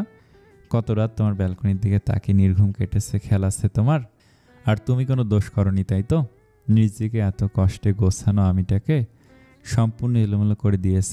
যেখানে আমি নিজের অনুভূতি নিয়ন্ত্রণ করা শিখেছিলাম, সেখানে তুমি আমার বুকের অনুভূতি উথাল পাথাল করে দিলে। তোমার প্রেমে পড়ার পর আমার আশা ড্রিম জব আমি রিজেক্ট করেছি, কারণ আমি তোমার থেকে দূরে থাকতে চাইনি। যে আমার জন্য আমার কেরিয়ার সব ছিল, আমি সে কেরিয়ারও তোমার জন্য ত্যাগ করতে রাজি ছিলাম। অথচ তুমি বারবার আমাকে প্রত্যাখ্যান করলে, কাছে আসলে, ভালোবাসলে, সাথে কতগুলো কষ্ট দিয়ে গেলে। আমি শপথ করেছিলাম জীবনে কাউকে দ্বিতীয় সুযোগ দিব না। তোমাকে দিয়েছিলাম, সে রাত 3টা পর্যন্ত তোমার অপেক্ষা করেছি, তোমাকে বারবার মনে করিয়েছি কাউকে দ্বিতীয় সুযোগ দেই না। তারপরে তুমি বোঝনি সেদিন আমি কোম্পানিতে কথা বলে এই জবের জন্য রাজি হই। আমি তখনও ভেবেছিলাম আমি যাওয়ার পর তুমি অন্তত বুঝবে অতীত ধরে রাখলে ভবিষ্যৎ কখনোই থাকে না। এখন আমি আসার একদিন আগে তুমি যদি বলো যে তুমি আমাকে বিয়ে করতে চাও, এটা আমার দোষ। ও আর হ্যাঁ, সাথে এটাও বলেছিলে ভবিষ্যতে অনুভূতি থাকবে কিনা তা দেখা যাবে। তাই তোমাকে সময় দিয়েছিলাম যেন তুমি দেখতে পারো তোমার অনুভূতি আছে কি নেই। জোহান খেপানো দৃষ্টিতে তাকিয়ে থাকে তার দিকে। তোমার সাথে কথা বলতে চাই না বলে আবার যেতে নিলে মায়া স্বাভাবিকভাবে বলে, ঠিক আছে, আমি চেয়েছিলাম দেশে আবার শিফট হয়ে যাব। যেহেতু তুমি আর আমার সাথে কথাই বলতে চাও না, সেহেতু ফেরত চলে যাই। কথাটা শুনে থামে জোহান, ভুরু কুঁচকে তাকায় মায়ের দিকে। সে সামনে কি বলে তা শোনার জন্য অপেক্ষা করে। মায়া হেসে বলে, সেখানে আমার একটা কলিগ আছে আহসান নামের, ও আমাকে গত 1 বছর ধরে ডেটে যাওয়ার জন্য রিকোয়েস্ট করছিল। দেখতে অনেক হ্যান্ডসাম, জিম করা, বডি ফিটনেসও ভালো, ব্যবহার অনেক ভালো, আর অফকোর্স তার কমিটমেন্ট ইস্যু নেই। যেহেতু আমরা এখন আর অ্যাঙ্গেজড না, তাহলে আমি ওর সাথে ডেটে যেতেই পারি। তোমার হাসিটা দেখতে এই মুহূর্তে আমার অনেক বিরক্ত লাগছে, তুমি জানো? মায়ের ঠোঁট টিপে হাসে। আচ্ছা, তাহলে আমি চলে যাচ্ছি, আমাকে আর দেখতেই হবে না তোমার। ফ্লাইট বুক করছি শনিবারের, বলে সে যেতে নিলে জোহান তার দিকে হাত ধরে নেয়। দাঁতে দাঁত চেপে বলে, তোমার সাহস তো কম না, 3 বছর পর এসে আবার যেতে যাচ্ছ। সে মায়াকে নিজের দিকে টেনে নিল। কাছে আসতে মায়ের দুষ্ট হাসি আঁকলো তার ঠোঁটে। কেন? তোমার তো আমাকে দেখতে মন চাইছিল না? হাসি দেখতে বিরক্ত লাগছিল। তাহলে আমি চলে গেলেই তো হলো, যে সবার আগে আহসানকে। তোমার কি মনে হয় আমি বুঝি না? আমাকে জ্বালানোর জন্য তুমি কোন আহসান বা হাসানের বাণী শোনাচ্ছ? জোহান মায়ের পিঠে হাত রেখে তাকে নিজের দিকে টানলো। কেমন মলিন কণ্ঠে বলল, তোমাকে ছাড়া আমার জীবন শূন্য হয়ে গিয়েছিল জানো? আমি জানি তোমাকে কষ্ট দিয়ে আমি দোষ করেছি। তুমি আমাকে অন্য উপায়ে শাস্তি দিতে, আমি একটা শব্দ বের করতাম না, কিন্তু তুমি তো আমাকে অনুভূতি শূন্য করে দিয়েছিলে।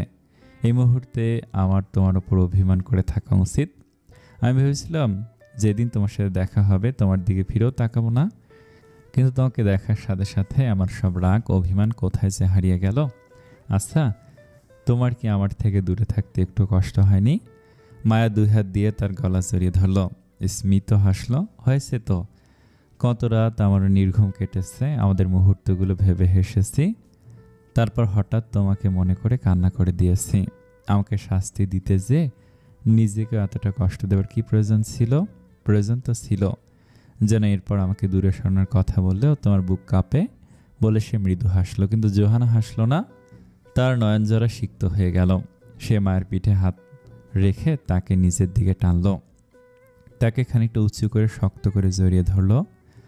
ভাঙা কণ্ঠে বলল, প্লিজ মায়া, আমাকে ছেড়ে যেও না। আমি আর কখনো তোমার থেকে দূরে যাওয়ার কথা বলবো না। তোমাকে ছাড়া আমার নিঃশ্বাস নিতেও কষ্ট হয়।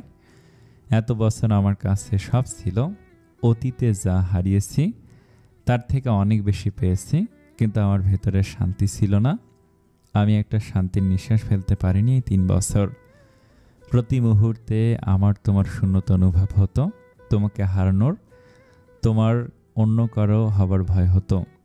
তুমি অন্য কারো হয়ে যাবে এই কথাটা ভাবতেই আমার বুকে প্রচণ্ড ব্যথা হতো। তুমি আমার সব শান্তি, আমার সুখ। মায়া কথাগুলো শুনে কিছু মুহূর্ত স্তব্ধ হয়ে যায়। সে কি অতিরিক্ত করে ফেলেছে? তার কি করা উচিত ছিল? জোহানের সাথে যোগাযোগ করা? সে হঠাৎ অনুভব করলো জোহান তার গলায় ঠোঁট ছুঁয়েছে।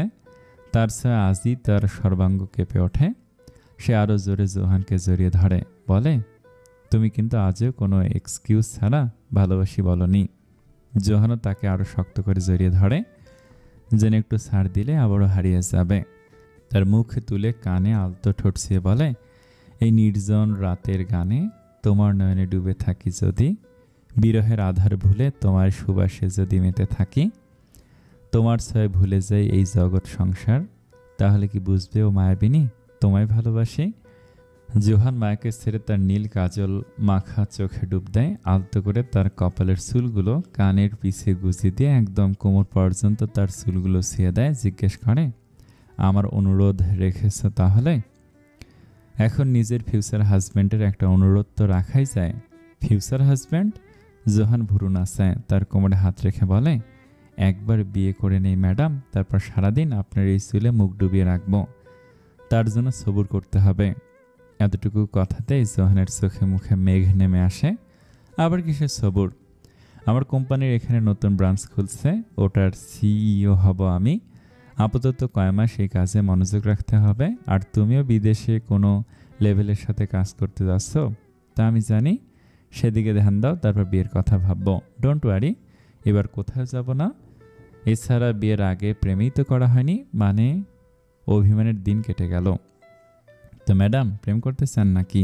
জোহান তার ঠোঁটের দিকে তাকে কথাটা বললে মায়া তার মাথায় টোকা মারে। সারাদিন এই চলে না মাথায়। ওকে যাও, তোমার কথা রাখলাম।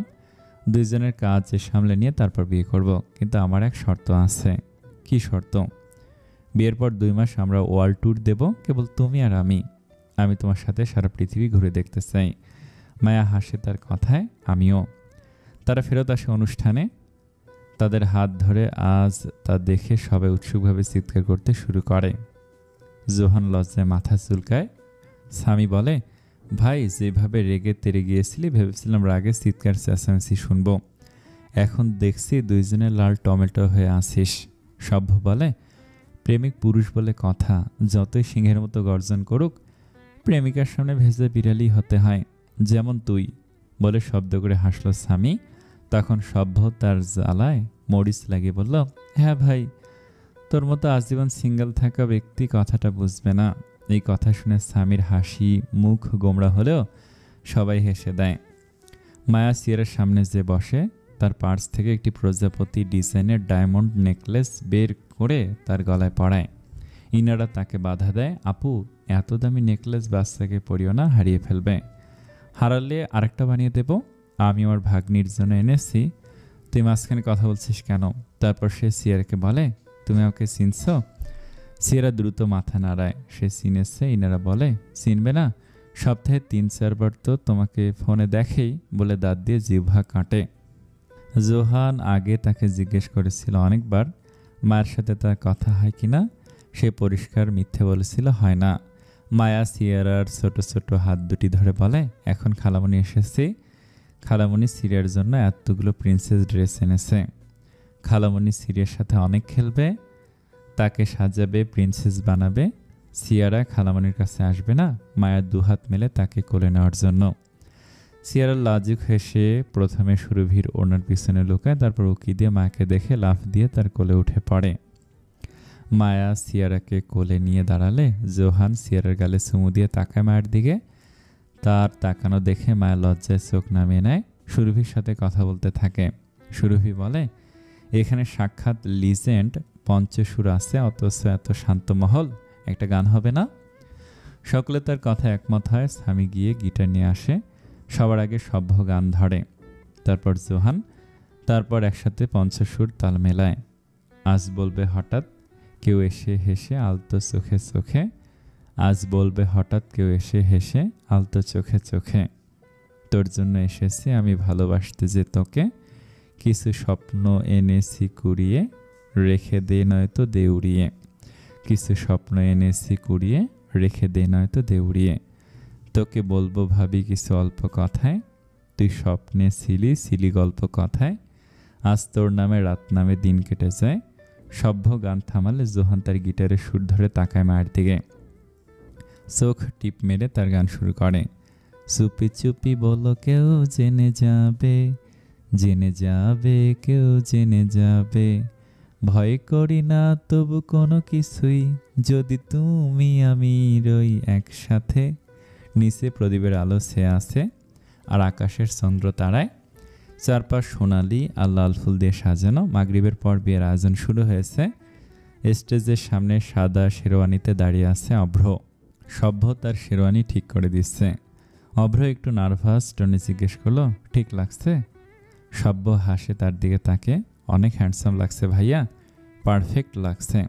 তোর মনে আছে ভাইয়া, অস্ট্রেলিয়া যখন প্রথম গিয়েছিলাম তুমি আমাকে স্কুলের জন্য এভাবে রেডি করে দিতে। আজ দেখো আমি তোমাকে তোমার বিয়ের জন্য রেডি করিয়ে দিচ্ছি। অভ্র তার কথায় মৃদু হাসে। সত্যি তার মনে পড়ে যায় দৃশ্যগুলো। তার এতটুকু ছোট ভাইয়া আজ এত বড় হয়ে গেল যে তারও বাচ্চা আছে। সে সভ্যর মাথায় হাত বুলিয়ে দেয় আর সভ্য বিড়বিড় সরে বলে, ভাইয়া আমি মাত্রই চুল ঠিক করেছিলাম ধুর। এবার অভ্র শব্দ করে হেসে দেয়। ছোটবেলায় এই একইভাবে কথাটা বলতো সভ্য। অভ্র বলে যে দেখো তো মা কোথায়, আসতে যাচ্ছি। সভ্য যাবার কিছুক্ষণ পর মেঘলা ও রিয়াদ আসে। অভ্র তো মেঘলাকে দেখে রেগে যায়। তোর এখন এখানে আসার সময় হলো? তোর একমাত্র বন্ধুর বিয়ে কোথায়, এক সপ্তাহ আগে আসবি, অথচ সবার শেষে আসছিস, লজ্জা আছে? মেঘলা ভয় জোরপূর্বক হাসে। শান্ত হ ভাই, আশ্রমে বাচ্চাদের বড়দের সব দিকে খেয়াল রাখতে হয়। 2 দিনের জন্য আসলে তো সব এলোমেলো হয়ে যাবে। বহু কষ্টে একদিনের জন্য সবাইকে সব বুঝিয়ে এসেছি। একদিনের জন্য মানে কাল চলে যাবি? মেঘলা বকা খাবার ভাই আহ্লাদি গলায় বলে, রাগ করিস না রে, ওরা তো আমার বাচ্চাই, ওদের ছাড়া মন বসে না। আচ্ছা বাদ দে, সুরভি কোথায়? ওর জন্য তো আধা ঘন্টা ধরে অপেক্ষা করছি, আমার ধৈর্যের পরীক্ষা নিচ্ছে। সবরে মেওয়া ফলে আর একটু অপেক্ষা কর। অভ্র দীর্ঘশ্বাস ফেলে। আজ এখানে আমার প্রিয় সবাই আছে, কেবল আমার সবচেয়ে কাছের মানুষটা বাদে। কথাটা বলে কাঁপানো বড় নিঃশ্বাস ফেলে সে। মেঘলার হাসিটা নিমেষে মলিন হয়ে যায়, তার নয়নজোড়া হয়ে যায় সিক্ত। তবুও সে তার কষ্ট গিলে সামনে এসে দাঁড়ায় অভ্রের। তার হাতের ব্যাগ থেকে একটি ঘড়ি বের করে অভ্রের হাত ধরে নিজের হাতে নেয়। ঘড়িটা তার হাতে পড়াতে পড়াতে বলে, গগনের শেষ স্মৃতি ছিল আমার কাছে। তোর মনে আছে কলেজে থাকতে আমি আর তুই কত ঘুরে ওর জন্য এই ঘড়িটা কিনেছিলাম?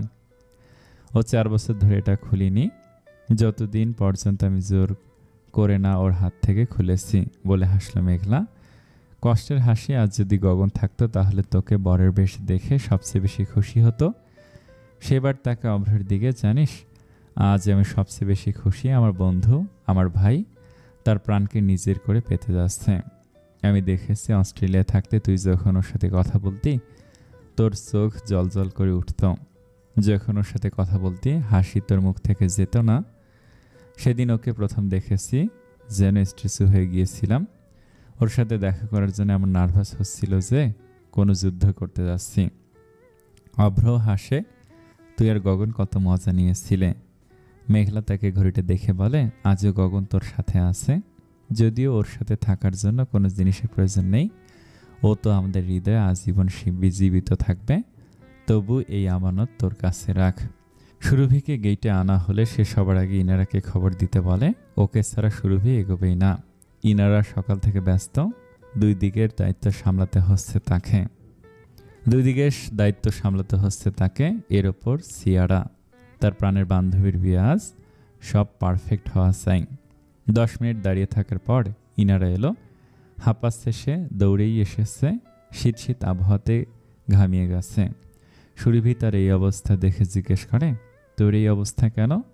ইনারা পা থেকে মাথা পর্যন্ত সুরভিকে দেখে।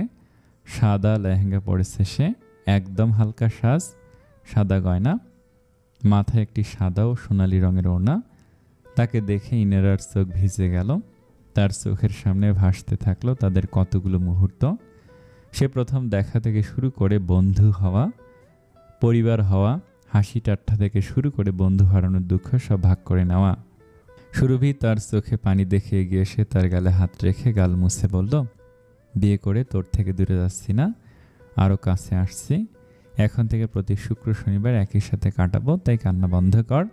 তোর এই অবস্থা কেন, এই কথা আগে বল। ইনারা একগাল হাসে, হাঁটু করে বসে পড়ায় সবাই অবাকে তার দিকে তাকিয়ে থাকে। তার দিকে একগুচ্ছ সাদা ফুলের গুচ্ছ এগিয়ে দিয়ে বলে, জান, বিয়ের পরও আমি তোর ফার্স্ট প্রায়োরিটি থাকবো, সবার সামনে প্রমিস কর। তার কথা শুনে সবাই হেসে দেয়। সুরভিও আসে, ফুলগুলো নিয়ে বলে, তোর ঢং কমবে না তাই না? ইনারা উঠে তাকে জড়িয়ে ধরে শক্ত করে। এই মুহূর্তে তার প্রিয়র কথা খুব মনে পড়ছে। আজ এসে থাকলে হয়তো কোনো শূন্যতা থাকতো না। সে চোখ বন্ধ করে দীর্ঘশ্বাস ফেলে। কষ্টটা বুকে দাবিয়ে রেখে সুরভিকে ছেড়ে একগাল হেসে বলে, জান, তোকে অপসরি থেকে কম লাগছে না আজ? মনে হচ্ছে সদ্য অপসরি মেঘের সিঁড়ি দিয়ে নেমে এসেছে। তুই আর তোর সিজি ডায়লগ। সত্যি করে বলতো, আমার মতে এত সুন্দর প্রশংসা দুলাভাই করতে পারে? সুরভি কিছুক্ষণ ভাবার নাটক করে, তারপর হঠাৎ বলে, একদম না। সুরভির মা বলে, তোদের শেষ হলে এখন চল, অভ্র অপেক্ষা করছে তো। সুরভি ইনারার হাত ধরে রওনা দেয় নিজের নতুন জীবনের উদ্দেশ্যে। অভ্র মেঘলার সাথে কথা বলছিল। মেঘলার নজর হঠাৎ থেমে যায়। সে অবাক দৃষ্টিতে তাকিয়ে অভ্রকে বলে, পিছনে তাকিয়ে দেখ। কিন্তু হৃদয় সামলে অভ্র পিছনে তাকায়, দেখে সুরভি আসছে। সাদা রঙের লেহেঙ্গায় তাকে শুভ্র ফুলের মতো দেখাচ্ছে। হাতে সাদা রঙের ফুলের গুচ্ছ নিয়ে এগিয়ে আসছে তার দিকে। তার মাথার ওপর একটি লাল রঙের ওড়না ধরে আছে চারজন। এই দিনের কল্পনা অভ্র আগেও হাজারো বার করেছিল, কিন্তু এত সৌন্দর্য কল্পনা করতে পারেনি সে অনুভব করলো তার হৃদস্পন্দন বেড়ে গিয়েছে। তার কেমন নার্ভাস লাগছে। এমনটা সহজে তার সাথে হয় না। তাকে এক দৃষ্টিতে এভাবে তাকিয়ে থাকতে দেখে মেঘলা বলে, ভাই, এভাবেই তাকিয়ে থাকবি নাকি এগিয়ে নিজের বউকে নিতেও যাবি?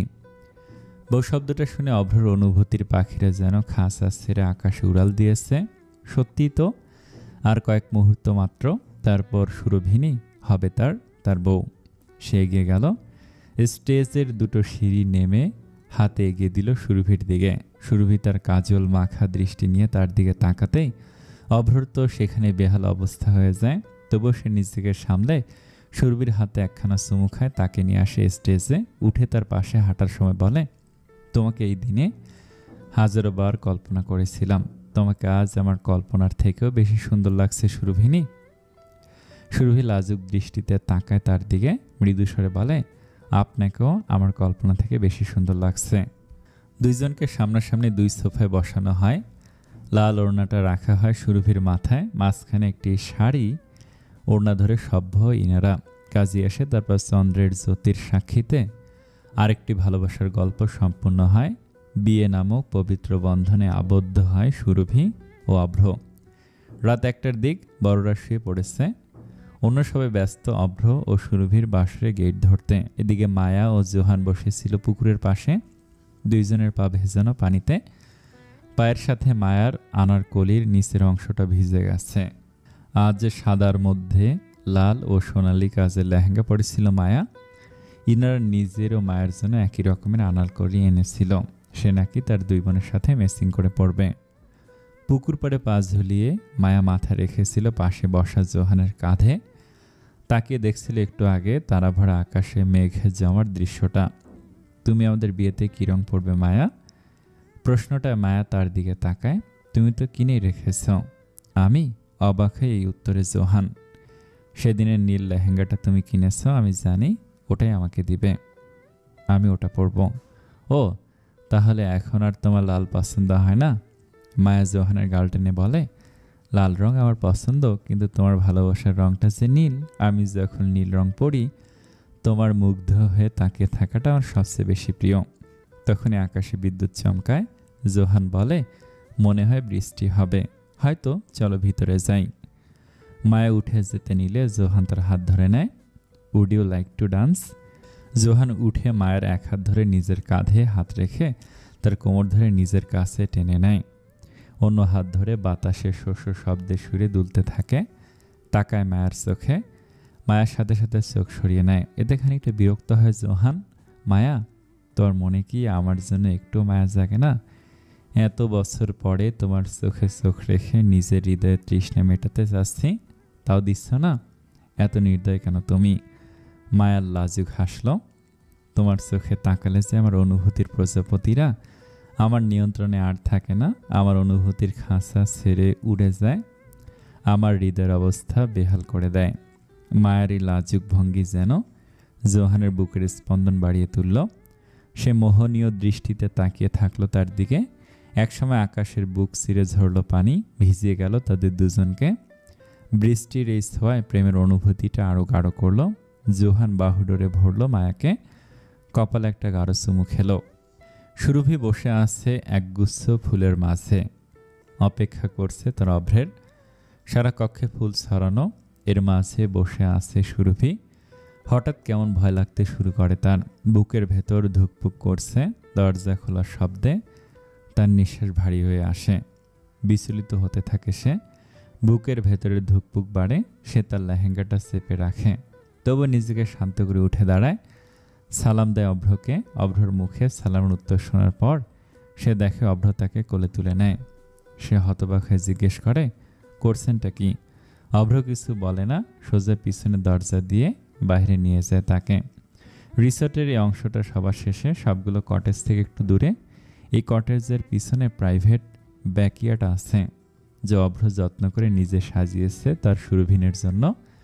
অভ্র সুরভিকে নিয়ে ব্যাকইয়ার্ডে যায়, যা সাজানো কতগুলো সাদা ফুল, জ্বলন্ত দিয়া আর ঝুলন্ত লাইট দিয়ে। যদিও বাতাসের বেগের কারণে কতগুলো দিয়া নিভে গেছে, তবু সৌন্দর্য মোটেও কমেনি। অভ্র তাকে ব্যাকইয়ার্ডে এসে নামায়। সুরভি জায়গাটা দেখে মুগ্ধ হয়। সে দৌড়ে জায়গার মাঝখানে যেয়ে দাঁড়ায়, চারিদিকে ঘুরে দেখছে। আপনি এসব করেছেন? আমার মনে হচ্ছে আমি কোনো স্বপ্নের রাজ্যে এসে পড়েছি। অভ্র বাঁকা হেসে তাকে পিছন থেকে জড়িয়ে ধরে। আমার জীবনই তোমার রাজত্ব, আর তুমি রাজ্যের রানী সুইটহার্ট। সুরভি কেঁপে ওঠে তার ছোঁয়ায়। হাতে হাত রেখে তার পেটে রাখা অভ্রর হাতের ওপর তাকায় আকাশের দিকে। চোখ বন্ধ করে বলে, আপনাকে পাওয়া আমার ভাগ্য। আমি সত্যি ভাগ্যবতী যে আপনাকে আমার করে পেয়েছি। আমার ভাগ্য এত ভালো আমি কল্পনা করতে সাহস পাইনি কখনো। হঠাৎ সে অনুভব করলো তার গালে শীতল জলের ছোঁয়া। এক বিন্দু, তারপর দুই, তারপর ঝরে পড়ল তাদের উপর মেঘকর্ণার আশীর্বাদ। চোখ খুলে তাকাতে দেখলো বৃষ্টি ঝরছে, যা দেখে সে হাসল। হঠাৎ এই শীতল বৃষ্টির মাঝে অনুভব করলো তার কানের কাছে আসা উষ্ণ নিঃশ্বাস। অভ্র বলল, দেখলে আমাদের বিয়ে উপলক্ষে আমাদের আমন্ত্রণ আসমানও গ্রহণ করলো, উপহার পাঠালো বৃষ্টির রূপে। তার কথা শুনে সুরভি পিছনে তাকাতে অভ্র স্থির হয়ে গেল কিছু মুহূর্তের জন্য। সুরভির গালে, চোখে, চোখের পাতায়, কেশে বৃষ্টির জলের অলঙ্কার তার সৌন্দর্য যেন হাজার গুণ বাড়িয়ে দিল। অভ্র মুগ্ধ দৃষ্টিতে তাকিয়ে থাকলো তার দিকে। আজ তোমাকে আমার কল্পনার থেকেও বেশি সুন্দর লাগছিল একটুখানি পূর্বে। এখন যে বৃষ্টি সাজে তোমার সৌন্দর্য হাজার গুণ বেড়ে গেল। এই সৌন্দর্যের প্রশংসা যে শব্দ নেই, কি করে বলি বলো। সুরভি লজ্জায় মাথা নামিয়ে নিল। অভ্র তার থুতনিতে হাত রেখে তার মুখ তোলে। তার লাজুক মাখা মুখখানা অভ্রর বেকুলতা আরও বাড়িয়ে তোলে। সে আলতো করে চুমু খায় সুরভির কপালে, চোখের পাতায়, গালে, অবশেষে ঠোঁটে। শেষ চুমুখানা কাঁপিয়ে তোলে সুরভির দেহের শিরায় শিরায়। সে খামছে ধরে অভ্রর হাত। অভ্র মুখ তুলে তাকায় তার দিকে। তার দুষ্ট দৃষ্টি দেখে সুরভি মুখ লুকায় তার বুকেতে। অভ্র তাকে জড়িয়ে ধরে বলে, জানো সুরভি, তোমায় সেদিন প্রথম দেখছিলাম, সেদিনই আমার হৃদয়খানা তোমার জন্য হয়ে গিয়েছিল। আমার অনুভূতির খাঁচায় এই হৃদয় বন্দী হয়ে গিয়েছিল তোমার নামে। রিসোর্টের ঠিক মাঝে একটা পেডিওতে বড় দোলনা লাগানো। ছাদবিহীন এই ঘরে দোলনার ওপর ইনারার বৃষ্টি দেখতে ভালো লাগছিল। ইনারা পা হাওয়ায় তুলে রেখেছিল। সে যখনই দোল খাচ্ছিল তার পা ভিজে যাচ্ছিল বৃষ্টির জলে। সাথে তার লাল সাদা আনারকলিটা অর্ধেক ভিজে গেছে। হঠাৎ সে অনুভব করে কেউ তার পিছনে এসে বসেছে। তার ফিরে তাকানোর প্রয়োজন হয় না। এই ঘ্রাণ যে তার প্রিয় মানুষটির, তার অসভ্যের। সে জিজ্ঞেস করে, আপনার রাজকুমারী ঘুমিয়েছে? সভ্য পিছ থেকে তাকে জড়িয়ে ধরে কাঁধে হাত রাখে। টেনে তার পিঠ নিজের বুকের সাথে মিশে নেয়। জি মহারানী, আপনি ঘুমাবেন না? ইচ্ছে হচ্ছে না? দেখো কি সুন্দর দৃশ্য। এই দৃশ্য আমার মহারানীর সৌন্দর্যের কাছে কিছুই নয়। ইনারা পিছনে ফিরে একবার সভ্যকে দেখে আবার সামনে তাকায়, তার হাতের উপর হাত রেখে পা তুলে নেয় দোলনায়, সভ্যর বুকের উপর মাথা রেখে আকাশের দিকে তাকায়। কি দেখছে এমন ধ্যান দিয়ে? সভ্যর প্রশ্ন। ভাবছি। কি? মনে হচ্ছে এই সেদিন আপনার সাথে আমার প্রথম দেখা হয়েছিল। কি তুমুল ঝগড়া করেছিলাম আমরা। আপনি ছিলেন মিস্টার অসভ্য।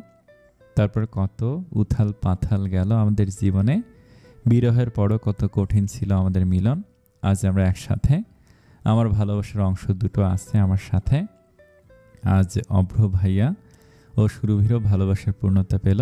প্রথমবার মন ভাঙার পর সুরভির জন্য আমার খুব চিন্তা হতো জানেন, কিন্তু কথায় আছে, যা হয় ভালোর জন্যই হয়। অভ্র ভাইয়া থেকে সুরভিকে আর কেউ ভালো রাখতে পারবে? এর চেয়ে বেশি কেউ ভালোবাসতে পারবে বলে মনে হয় না। আমারও একইভাবে জোহানের জন্য চিন্তা হতো। আমিও চাইতাম ওর জীবনে কেউ আসুক, যে ওকে আবারও ভালোবাসবে, বিশ্বাস করাতে শেখাবে।